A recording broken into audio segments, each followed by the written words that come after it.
وندر میں طوفانی بارشوں اور سردی سے ٹٹر کر بے گھر ہونے والے غریب گھرانے کا 3 سالہ بچہ جاں بحق۔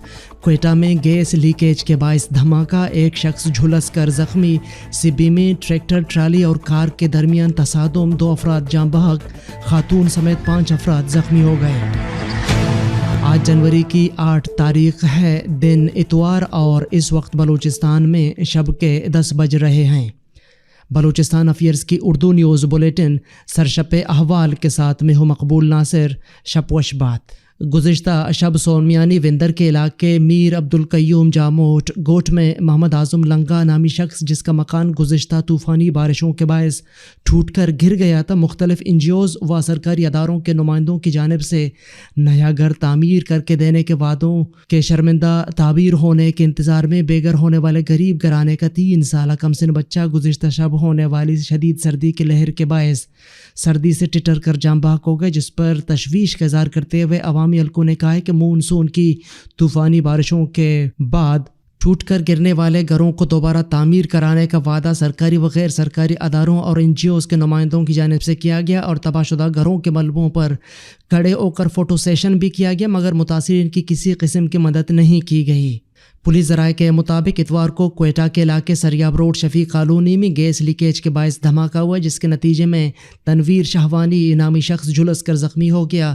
پولیس نے زخمی کو فوری طور پر طبی امداد کے لیے اسپتال منتقل کر دیا، مزید کارروائی جاری ہے۔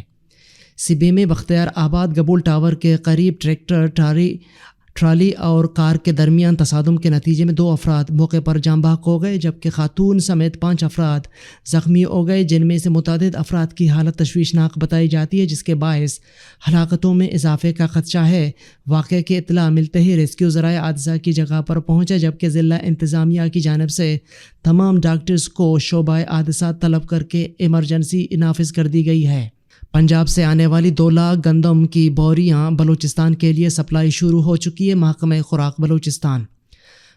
خوراک بلوچستان کے ڈپٹی ڈائریکٹر سلیمان کاکڑ نے کہا ہے کہ پنجاب سے آنے والی 2 لاکھ گندم کی بوریاں بلوچستان کے لیے سپلائی شروع ہو چکی ہے۔ پہلے روز تقریباً 8 گاڑیاں بوریاں لے کر کوئٹہ اور پشین پہنچ رہی ہیں۔ گندم کی مکمل بوریاں کوئٹہ پہنچنے کے بعد کوئٹہ کی فلور ملز کو دسمبر کا رہ جانے والا کوٹا 10 جنوری تک مہیا کر کے جنوری کا کوٹا اگلے چند روز میں شروع کیا جائے گا، جس سے آٹے کی قیمت میں اضافے میں کمی ہوگی۔ تربت میں آل پارٹیز کیج کا اجلاس تربت پریس کلب میں منعقد کیا گیا۔ اجلاس میں تربت سٹی پروجیکٹ، بارڈر کے ایشوز، انتظامیہ کے رویے، ناصر بلیدئی کے گھر پر چھاپا اور چادر و چاردیواری کے پامالی کی شدید الفاظ میں مذمت کی گئی۔ اجلاس کی صدارت آل پارٹیز کے کنوینر خالد ولید سیفی نے کی۔ اجلاس میں national party, Balochistan national party, JUAI اور دیگر پارٹی رہنماؤں نے شرکت کی۔ اس موقع پر آل پارٹیز کیج کے رہنماؤں نے کہا ہے کہ آل پارٹیز کیج عوام کی نمائندہ فورم ہے۔ اس وقت آل پارٹیز کیج میں شامل تمام جماعتوں کو موجودہ انتظامیہ اور ان کے سربراہان سے شکایت ہے کہ ان کا رویہ عوام کے ساتھ ناروا ہے، اور تمام سیاسی پارٹیاں موجودہ انتظامی سربراہان کے رویے سے نالاں ہیں۔ عقد و تحریک کے رہنماؤں کے خلاف سادہ کارروائی کی گئی، کوئی آپریشن نہیں کیا۔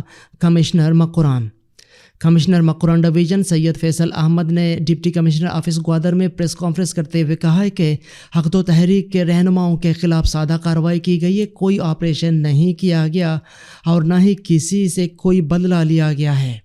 عقد و تحریک ایکسپریس وے میں دھرنے سے گوادر پورٹ بند ہو گیا تھا، اور پورٹ کے اندر موجود غیر ملکی باشندے سمیت مختلف محکموں، کسٹم، گوادر پورٹ، نیوی اور دیگر لوگ محصور ہو کر رہ گئے تھے، جس کے سبب ہمیں یہ کارروائی کرنا پڑی۔ کارروائی کے علاوہ کوئی دوسرا آپشن موجود نہیں تھا۔ عقد و تحریک کے کچھ اعلیٰ قیادت نے رضاکارانہ طور پر گرفتاری دی اور کچھ قیادت روپوش ہو گئی۔ کوئٹہ کے بعد گوادر میں بھی کامسیٹس یونیورسٹی اگلے 2 ماہ میں تدریسی عمل شروع کر رہی ہے۔ آغا حسن بلوچ وفاقی وزیر سائنس اور ٹیکنالوجی آغا حسن بلوچ نے کہا ہے کہ کامسیٹس یونیورسٹی کے سب کیمپس اگلے 3 مہینوں میں کلاسز کا باقاعدہ آغاز کرے گا۔ کامسیٹس یونیورسٹی کے سب کیمپس کے گوادر میں کھلنے سے ماہی گیروں کے بچوں کو گھر کی دہلیز پر تعلیم حاصل کرنے کا موقع ملے گا۔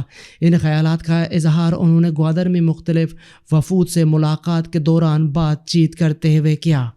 انہوں نے کہا کہ ہماری کوشش ہے کہ کامسیٹس یونیورسٹی گوادر کے کیمپس کے 65 خالی آسامیوں پر گوادر کے مقامی اور ماہی گیروں کے بچوں کو فوقیت دی جائے۔ کوئٹہ انتظامیہ کی کارروائی، سبزل روڈ پر آٹے کے گودام پر چھاپا، ذخیرہ اندوزی پر گودام سیل۔ وزیر اعلیٰ بلوچستان میر عبدالقدوس بزنجو کی ہدایت پر گندم اور آٹا ذخیرہ اندوزوں کے خلاف کریک ڈاؤن جاری ہے۔ ڈپٹی کمشنر کوئٹہ کی زیر نگرانی ضلعی انتظامیہ نے کوئٹہ شہر کے گوداموں پر ریڈ کیا۔ Assistant commissioner city Attaullah Munim نے سبزل روڈ پر آٹے کے گودام پر چھاپا مار کر ذخیرہ اندوزی پر گودام سیل کر دیا گیا۔ میری دلی خواہش ہے اور تمنا ہے کہ پنجگور ایجوکیشن کا باب کہلایا جائے۔ وزیر زراعت میر اسد اللہ بلوچ کا صوبائی وزیر تعلیم میر نصیب اللہ مری، secretary PHE Saleh Muhammad Baloch, secretary تعمیرات اور مواصلات علی اکبر بلوچ، سیکریٹری تعلیم عبدالرؤف بلوچ، سیکریٹری زراعت امید علی کھوکر، سیکریٹری PND عبداللہ نورزئی کے ہمراہ پنجگور کا دورہ، ڈسٹرکٹ کمپلیکس، زرعی کالج، ڈرگ سینٹر اور دیگر ترقیاتی اسکیموں کا جائزہ لیا۔ ڈپٹی کمشنر پنجگور محمد نعیم گچکی اور محکمہ BNDR کے افسران نے اسد اللہ بلوچ اور دیگر کو بریفنگ دی۔ اس دوران عوامی اجتماع سے خطاب کرتے ہوئے اسد اللہ بلوچ نے کہا کہ پنجگور کی ترقی اور نوجوانوں کو ایک بہتر مستقبل کی طرف روشناس کرانے کے لیے ایک ویژن کے ساتھ کام کر رہے ہیں۔ یونیورسٹی، زرعی کالج، BRC، ڈرگ سینٹر، طبی مراکز اور عوامی فلاح و بہبود سے وابستہ دیگر اسکیمیں عوام کی خوشحالی کی ضامن ثابت ہوں گی۔ لاپتہ افراد کا معاملہ ایک انسانی مسئلہ ہے جسے ہمیں سیاست سے دور رکھنا ہوگا۔ ضیاء اللہ لانگو۔ صوبائی وزیر داخلہ میر ضیاء اللہ لانگو نے حکومت بلوچستان کی طرف سے لاپتہ افراد کے مسئلے کے حل کے لیے کمیشن تشکیل دی ہے اور انہوں نے کہا ہے کہ حکومت لاپتہ افراد کے مسئلے کے حل کے لیے سنجیدگی سے اقدامات اٹھا رہی ہے۔ عدالت عالیہ کے احکامات کی روشنی میں لاپتہ افراد سے متعلق حزب اقتدار اور حزب اختلاف کے نمائندوں پر مشتمل میری سربراہی میں کمیشن قائم کیا گیا ہے۔ ہم مسنگ پرسن کی بازیابی کے لیے اسمبلی فلور، جلسے جلوس، سیمینار سمیت ہر فورم پر آواز اٹھاتے ہوئے اپنا موقف پیش کر رہے ہیں۔ دن بھر کی اہم خبروں اور اعلیٰ اجرا پر مشتمل بلوچستان افیئرز کا ریڈیو نیوز سرشپ احوال، جس کو آپ ارشب بلوچستان وقت کے مطابق رات 10 بجے بلوچستان افیئرز کے YouTube چینل اور ویب سائٹ پر سن سکتے ہیں۔ اس کے علاوہ آپ ایپل، گوگل اور دیگر پوڈ کاسٹ پیج پر بھی ہمارے بلوچی اور اردو نیوز کے ساتھ ساتھ دیگر پوڈ کاسٹ مفت سن سکتے ہیں۔ آپ ہمارے واٹس ایپ +44 7459 170 پر سوالات اور تجاویز بھی بھیج سکتے ہیں۔ عالمی اور علاقائی خبریں۔ فرانس میں ترکیہ کے قونصل خانے پر پیٹرول بم حملہ۔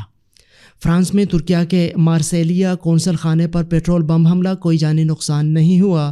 ترکیہ کے مارسیلیا قونصل جنرل آردا اولوتاش نے جاری کردہ بیان میں کہا ہے کہ 6 نقاب پوش افراد ترکیہ قونصل خانے پر پیٹرول بم پھینکنے کے بعد فرار ہو گئے۔ سیکورٹی عملے کے الارم بجانے کے بعد فرانسیسی پولیس فوری طور پر جائے وقوع پر پہنچ گئی اور واقعے کی تحقیقات شروع کروا دی گئیں۔ ریپبلکن رہنما کیون مکارتھی امریکی ایوان نمائندگان کے اسپیکر منتخب ہو گئے۔ غیر ملکی میڈیا کے مطابق مکارتھی کے مد مقابل ڈیموکریٹ حکیم جیف ریز نے 212 ووٹ حاصل کیے۔ غیر ملکی رپورٹس کے مطابق اسپیکر منتخب ہونے کے بعد امریکی صدر جو بائیڈن نے مکارتھی کو مبارکباد دی۔ مکارتھی امریکی ایوان نمائندگان میں 15ویں مرحلے میں اسپیکر منتخب ہوئے۔ گزشتہ راؤنڈز کے مقابلے میں 13ویں راؤنڈز میں مکارتھی کے ووٹوں میں اضافہ ہوا۔ 13ویں راؤنڈ میں مکارتھی کو 214 ووٹ پڑے، لیکن 5 ووٹوں کی کمی سے وہ اسپیکر نہ بن سکے تھے۔ گزشتہ روز مکارتھی کے حق میں 201 ووٹ پڑے تھے۔ ایلون مسک کا ٹویٹر میں متعدد نئی بڑی تبدیلیاں لانے کا اعلان۔ ایلون مسک نے آنے والے ہفتوں میں ٹویٹر میں متعدد نئی تبدیلیاں لانے کا اعلان کیا ہے۔ ٹویٹر کے مالک نے ایک ٹویٹ میں بتایا کہ سوشل میڈیا پلیٹ فارم کے یوزرز انٹرفیس کو بدلا جا رہا ہے۔ انہوں نے کہا کہ فروری کے شروع میں ٹویٹر میں زیادہ طویل ٹویٹس کا فیچر متعارف کرایا جائے گا۔ گاڑیوں کی فروخت میں بھارت نے جاپان کو پیچھے چھوڑ دیا۔